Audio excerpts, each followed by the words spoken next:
जेठानी की शादी। बड़ी बहू होने के नाते वो सबका ख्याल रखती, लेकिन पति शराबी और बीमार रहा करता था।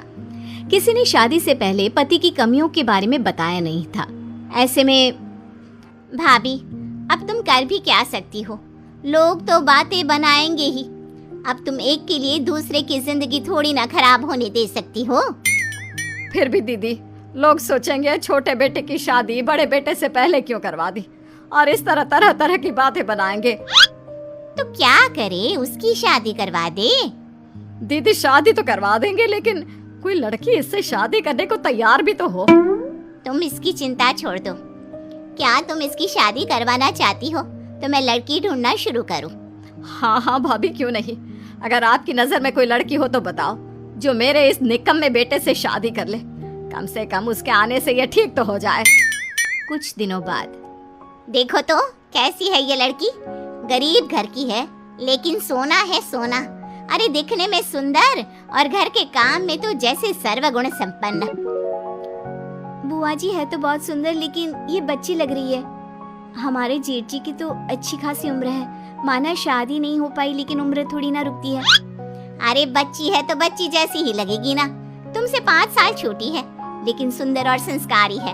कमल के लिए इसका ही रिश्ता लाई हूँ। और लड़की छोटी हो तो ही कब्जे में रहती है। क्या कमल के लिए रिश्ता मिल गया? मुझे तो दिखा लड़की की फोटो।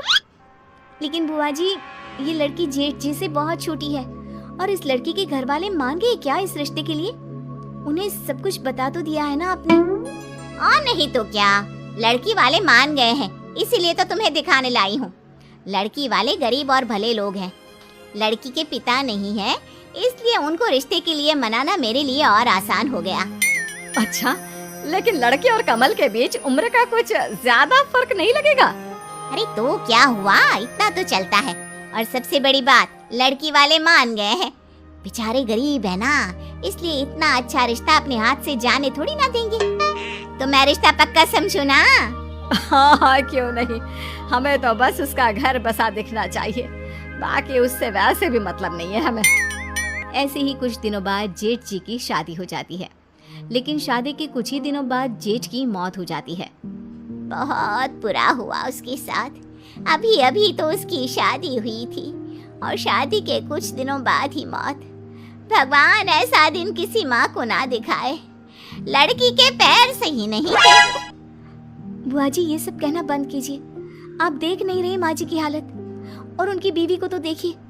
अभी तो घर आई थी और पति नहीं रहा, ऊपर से आप। लगता है वो लड़की ही खराब थी इनके कमल के लिए, तभी तो शादी होने के बाद ही पति की मौत हो गई। भगा दो अभी से यहाँ से। हाँ, मुझे भी यही लगता है, क्योंकि मैंने भी यही सुना था कि इसके पैदा होते ही इसके पापा की मौत हो गई थी। लगता है इसके पैर खराब है। जिस घर में भी जाएगी अपने साथ अपनी ये मनहूसियत लेकर जाएगी। ये तो बहुत बुरा हुआ इनके बेटे के साथ। नई बहू घर आते ही बेटा घर छोड़कर चला गया। इस तरह आस पड़ोस की औरतें मिलकर कुछ दिनों तक नई बहू पर इल्जाम लगाती रहती है, उसके बारे में गलत गलत अफवाह उड़ाते रहते हैं, और ये बात सोनम देख नहीं पाती। फिर एक दिन, मेरे कारण पहले पापा नहीं रहे, फिर ये मैं ही मनहूस हूँ। आप लोग मुझे घर से निकाल दीजिए। नहीं नहीं भाभी, कैसी बात कर रही हैं? इन लोगों को तो जवाब मैं देती हूँ। फिर बहू पड़ोसियों को कहती है, आप सबको क्या लगता है जेठ जी के गुजर जाने का गम केवल मम्मी जी को है और जेठानी जी को नहीं? वो उनके भी पति थे, जिसके साथ कुछ समय पहले ही इनकी शादी हुई थी, और शादी के कुछ समय बाद ये सब हो गया। और आप सबको लगता है कि उन्हें कोई दुख नहीं हो रहा? अरे उनके लिए तो ये सबसे बड़ा दुख है। बहू, ये क्या बोल रही है? चुप रह। मोहल्ला है ये, हमारा समाज है। समाज ही तो है ना माँ जी, किसी भी हाल में खुश नहीं रहने देगा ये। मम्मी जी, आप इन लोगों को चुप रहने के लिए क्यों नहीं बोल रही? आप देख नहीं रही ये जेठानी जी के बारे में क्या क्या बोल